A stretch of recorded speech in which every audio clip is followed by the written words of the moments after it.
Yes, I think we're getting the effect now, aren't we? Hopefully you can get that idea about how you, it all depends on the light, source, everything when you're talking about structures. Okay, well, we're trying to get the effect that the light is coming in here onto this, just to get that effect.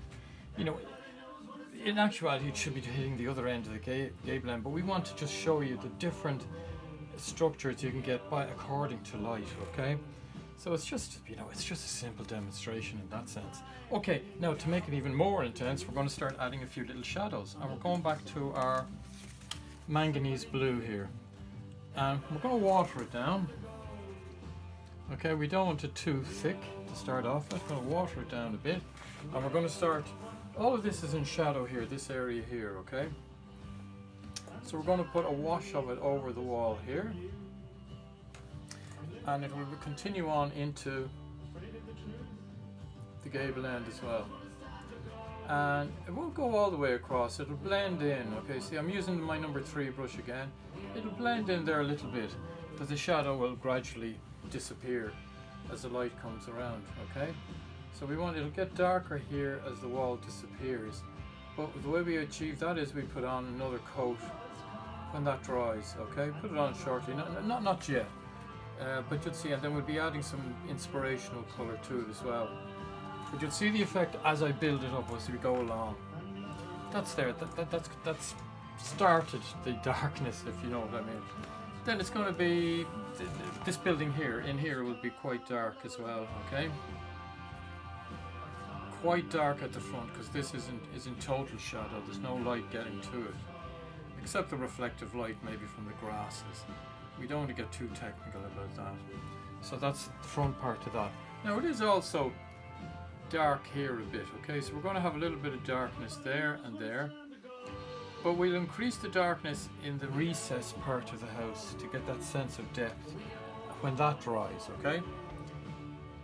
Then we're going to have the darkness coming right across. Going to mix some more here with the water again. You saw to just water down your manganese. For the wall, most of this wall area here will be in darkness as well. That's in the shadow. It's just the tip of the wall where the light hits it, okay? And it'll vary. We'll get darker in some areas as well. And then the wall here coming out at the side, that's definitely going to be dark up to a certain extent, a bit of light coming in there.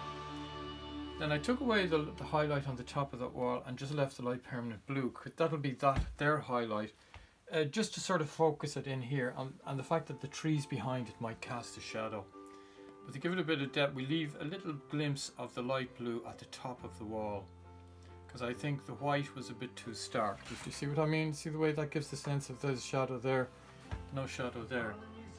Okay, what we're going to have to do then is, we're going to leave that for a few minutes, because we want it to dry, okay? Hold on to that number 3 brush, we'll use it again. Then we're going back to our small square or bright, and number 2, okay? And we're going to have a look at our, do you remember the oxazine purple, the lovely purple? So what we want to do is we want to get a little bit of depth into the foreground as well. Bit of water in it, we don't want it too strong, because that is a very strong, beautiful colour. Okay, and we're going to have these, we're going to lift up our, do you know the way we can put up on the lip here so as we can work in the foreground and lock it in? You know, I showed you how to do that before. And we're going to start getting in these darker tones here. Just like this. Just the shape of the brush. Okay? And it's in the sense that there's more shadow in the foreground, okay? And up here like that. We want to get good, and it's just the brush jumping around, you know, from left to right. There's no pattern in this. If there is, I can't make it out myself. And as we come up, it disappears then, they get less, okay? They sort of become more blended in as well, into the green. But you'll see I'm adding more water to it there to get that effect. And we only come across a small, we don't go all the way across. It disappears, it blends as it comes across as well. This could be a deeper part of the terrain here, okay? There could be more depth in it. But it's just to busy up things, to add a bit of character here and there. You know, these are all little tricks, basically, little illusions that you can utilize. And we're still getting the effect that these guys are standing out. These are important up here, you know. Okay, and what we're going to do is then, as I said, let it disappear, let the strokes disappear, blend in there. We might make those other ones a bit heavier when they dry in certain areas, but as far as I'm concerned, I'm happy enough with that application there. That looks fine. Then on the other side, just to sort of counterbalance it, we're going to go for our lovely turquoise or aqua green here.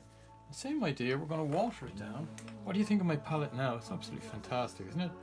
I use these palettes as well. They inspire my abstract work in a big way, because that's where abstract comes from, you know. It's unbelievable. I always photograph my palette before I discard it, you know. Now, there you go, we've a nice watered down aqua green there. And then we're going to come over this side and start putting in, keeping to that sort of right slant again, because I think we don't want too much. If we do decide to put in poppies at the foreground, we'll have them going around this way, back in another sort of direction again. But I don't know whether we'll bother with the poppies. We'll have a look anyway, we'll see when we get to that stage. I just want to show you this idea. It adds another je ne sais quoi to the whole thing. And we're going to bring a few of them coming in more concentrated on this side. It's as if the light there's inspirational light on this side. There's a little bit of light getting through maybe on this side.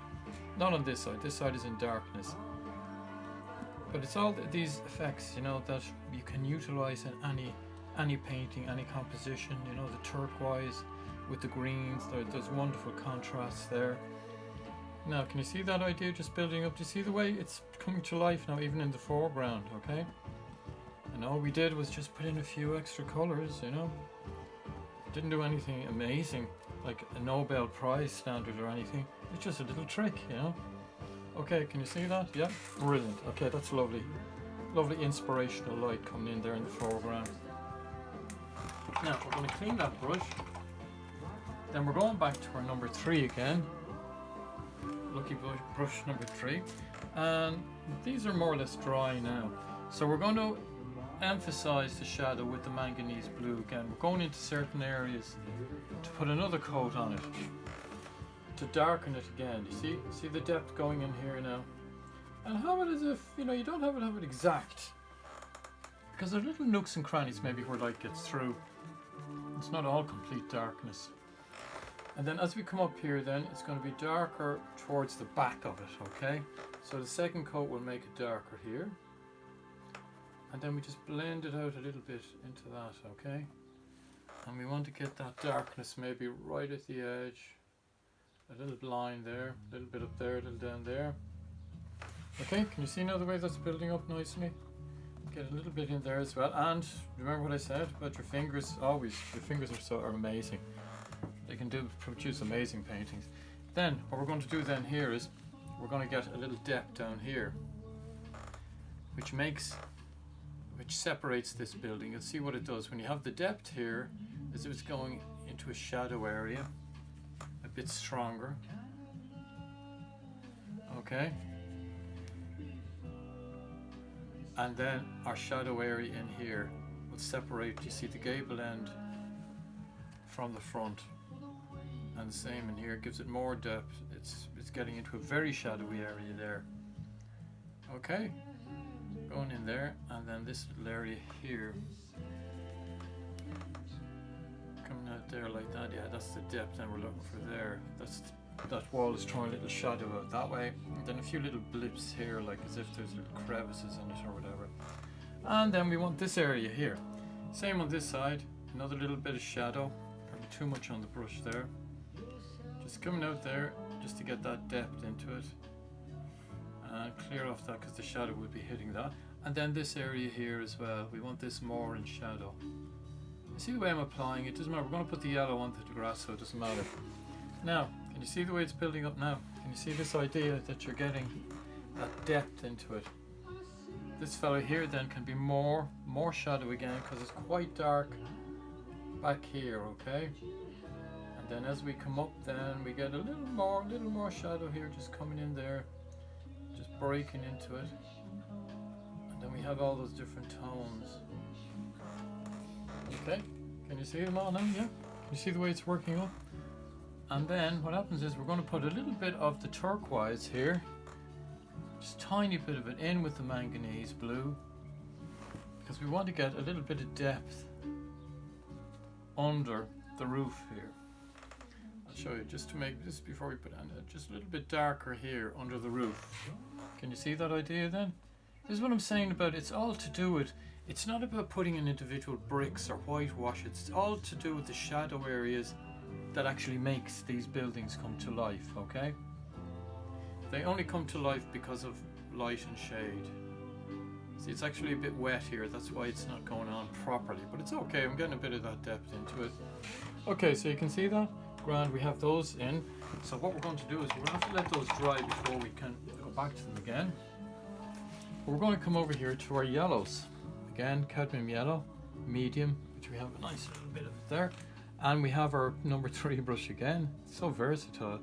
Well, this is a very small canvas, you know, I think it's 11 by 12 or 14. So, you know, I work with much bigger brushes, as you know.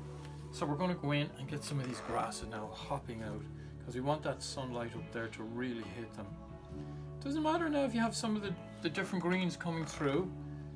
That'll add to the effect as well. But we want to get the line going across. And then it sort of disappears there because you're going into a shadow area, okay? But then it's over on this side, definitely.